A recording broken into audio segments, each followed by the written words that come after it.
ममता बनर्जी के 19 बागियों की एक चिट्ठी अब सामने आ गई है। आज तक को मिली चिट्ठी की कॉपी में 19 सांसदों के हस्ताक्षर हैं। इनमें सयानी घोष भी हैं और शताब्दी रॉय भी हैं। तृणमूल कांग्रेस के बागी सांसदों ने अलग गुट के रूप में मान्यता के लिए स्पीकर ओम बिरला को पत्र भेजा है और ये लेटर 18 मई को लोकसभा को स्पीकर को भेजा गया, यानी कि ये डेटेड है 18 मई। इस चिट्ठी में काकोली घोष दस्तीदार सभी सांसदों की नेता हैं। तो आपको बता दें कि एक चिट्ठी सांसदों की अब सामने आ रही है। ये सांसद बागी बताए जा रहे हैं क्योंकि ये अपने आप को अलग गुट बता रहे हैं, लेकिन इसमें सबसे दिलचस्प बात यह है कि ये चिट्ठी 18 मई की डेटेड है, यानी कि 18 मई की बताई जा रही है। इससे पूरा गणित बदल जाता है क्योंकि 18 मई से पहले कल्याण बनर्जी चीफ व्हिप नहीं थे। कौन था नेता संसद में? काकोली घोष दस्तीदार। तो उनके नेतृत्व में ये चिट्ठी गई है। इसमें 19 बागी सांसदों के हस्ताक्षर और नाम सामने आ रहे हैं। तो टीएमसी की मुश्किलें बढ़ती जा रही हैं। पहले ही टीएमसी की स्थिति विधायकों को लेकर अच्छी नहीं थी, सांसदों को लेकर खींचतान भी जारी थी, और अब एक चिट्ठी जिसमें कल्याण बनर्जी के चीफ व्हिप होने की बात को दरकिनार किया गया है।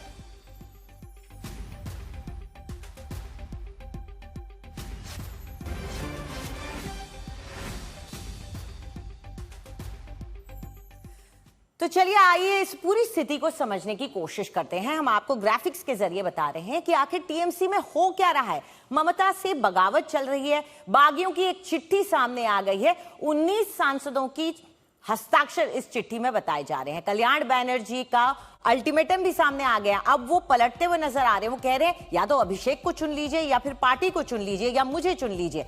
और साथ में लेकिन कुछ लोग जो खड़े नजर आ रहे हैं उनमें से हैं एक नेता शत्रुघ्न सिन्हा। उन्होंने साफ कर दिया है कि मैं ममता दीदी के साथ हूं। कीर्ति आजाद भी डटे हुए हैं और लगातार बयान भी दे रहे हैं और बागियों पर हमलावर भी रहे हैं। तो चलिए समझते हैं कि कौन है ये लोग जो बागी होते हुए नजर आ रहे हैं। 19 लोगों का नाम काकोली घोष, ये तो अब नेता बनी हुई नजर आ रही है इस चिट्ठी में। इसके अलावा चेहरे दूसरे भी आपको दिखा रहे हैं। जगदीश चंद्र बसूनिया है, खलील रहमान है, यूसुफ पठान जिनको लेकर काफी कंट्रोवर्सी और विवाद भी चल रहा था, अबू ताहिर खान, पार्था भौमिक और बापी हल्दर भी इस चिट्ठी में इनका नाम सामने आया है। साथ ही माला रॉय, मिताली बाग, दीपक अधिकारी, ये सब वो सांसद हैं जिन्होंने अपने हस्ताक्षर इस चिट्ठी में किए हैं। कलिपदा सोरेन, जून मालिया और अरूप चक्रवर्ती भी इस चिट्ठी में नजर आ रहे हैं। तो कई बड़े नाम भी साथ में, शताब्दी रॉय, असित कुमार मल, शर्मिला सरकार, ऐसे नाम भी जो पहले ममता बनर्जी के साथ नजर आ रहे थे लेकिन अब अलग होते हुए नजर आ रहे हैं। तो रचना बनर्जी भी इस फहरिस्त में शामिल हैं। कौन कौन है ये सांसद और इन्होंने जो चिट्ठी लिखी, क्या वो 18 मई को स्पीकर तक पहुंच गई थी? काकोली घोष इसके मुताबिक, इस चिट्ठी के मुताबिक उनकी नेता हैं। इस पूरे मुद्दे पर हमारे साथ जुड़ रहे हैं हमारे सहयोगी इंद्रजीत कुंडू। इंद्रजीत, मेरे ख्याल में चिट्ठी की तारीख बहुत अहम हो जाती है, इससे कई गणित बदल जाती हैं, लेकिन 19 जो सांसद नाम सामने आ रहे हैं, 19 सांसद क्या इस पर टिके हुए हैं कि वो ही हैं जो अब बागी हो रहे हैं और अलग गुट बना रहे हैं? जी हाँ, बिल्कुल। अभी तक जितने नाम सामने आए हैं इनको लेके अटकलें लगाई जा रही थी और आपने देखा कि पिछले 5 दिन में दिल्ली में ऐसे बहुत सारे महत्वपूर्ण मीटिंग हुए हैं, एक के बाद एक, जिसमें अब जिन 19 सांसदों की नाम आ रही है उनमें से ऐसे कई सांसद हैं जो दिल्ली में दिखे। और जो मीटिंग्स हुए हैं वो भूपेंद्र यादव के घर में हो, जहाँ पे मुख्यमंत्री खुद थे, शुभेंदु अधिकारी, या शताब्दी रे के घर में हो उसी दिन, जहाँ शुभेंदु अधिकारी भी पहुंच गए थे शाम को, वहां पे कुछ सांसद दिखे, कुछ सांसद बाद में दिखे, जैसे शालिनी घोष, उनके बारे में ये अटकलें लगाई जा रही थी पिछले 48 घंटे में, और फिर कल वो वापस आई कोलकाता। रचना बनर्जी अभी भी नहीं दिखी है। वो कहाँ पे है? ये कहा जा रहा है कि वो देश में नहीं है इस वक्त, लेकिन उनका सिग्नेचर यहाँ पे दिख रहा है। यूसुफ पठान, वो भी दिल्ली में नहीं दिखे, एटलीस्ट कैमरे पे तो नहीं दिखे, लेकिन उनका सिग्नेचर दिख रहा है। दीपक अधिकारी या देव, जो सुपरस्टार है बांग्ला सिनेमा का, वो भी दिल्ली में उस मीटिंग में नहीं दिखे, लेकिन सूत्रों के हवाले से ये पता चली थी कि वो थे उस मीटिंग में, शताब्दी राय के घर में। अब उनका सिग्नेचर भी आ गया है। लेकिन जब वो कोलकाता में 2 दिन पहले मुख्यमंत्री के मीटिंग में, एडमिनिस्ट्रेटिव मीटिंग में शामिल हुए, तब उनसे ये पूछा गया था, मीडिया ने उनको पूछा था, तब उन्होंने ये कहा था कि वो अभी भी ममता बनर्जी के साथ है। तो कुल मिला के अब जो पेपर के ऊपर जितने भी सिग्नेचर लोगों के दिख रहे हैं, उससे ये लगता है कि एक का सबूत मिल चुका है रेबल कैंप को। वो ये कहना चाहते हैं कि ये देखिए, ये सिग्नेचर है, स्पीकर के पास हम लोगों ने जी ये दिया है।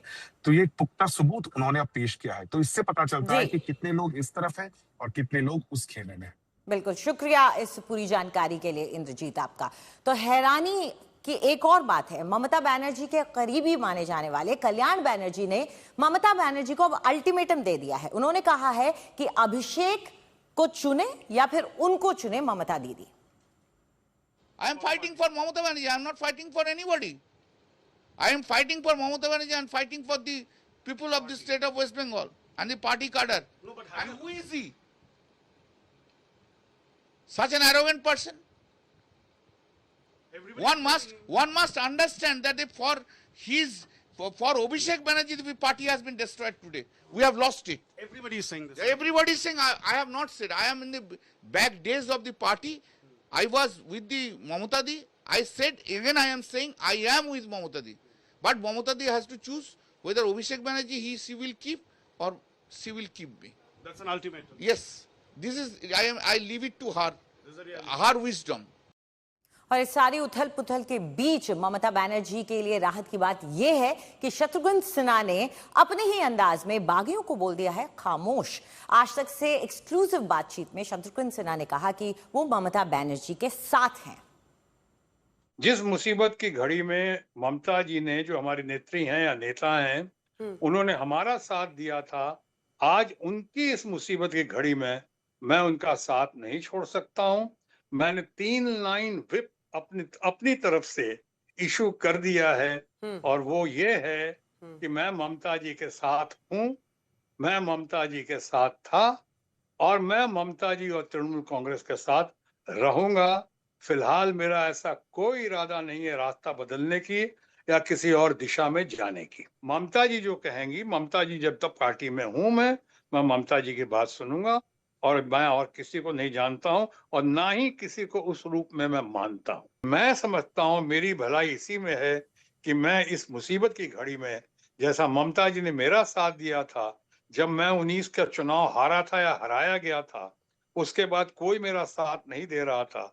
अकेली ममता बनर्जी हैं जिन्होंने मेरी हौसला अफजाई की और मुझे उन्होंने आसनसोल में जाने का निर्देश दिया, इंसिस्ट किया कि मैं चुनाव लड़ूं आसनसोल, जहां मैं पहली बार गया। और आप लोगों की नजरों में आपने माना भी, बहुत लोगों ने, कि वो कहावत को चरितार्थ किया कि he came, he saw and he conquered. वहां जाके पहली बार भी रिकॉर्ड मतों से जीता, दूसरी बार भी काफी अच्छे मतों से जीत हुई वहां पे। तो मैं इस मामले में ममता जी का साथ दूंगा। उन्होंने हमारा साथ दिया था इस दुख की घड़ी में, इस ममतामयी माँ को, ममतामयी दीदी को इस वक्त मुसीबत की घड़ी में मैं साथ नहीं छोड़ सकता हूँ और इसीलिए मैं उनके साथ हूँ, बगैर किसी की शिकायत किए हुए, बगैर किसी के खिलाफ कुछ बोले हुए।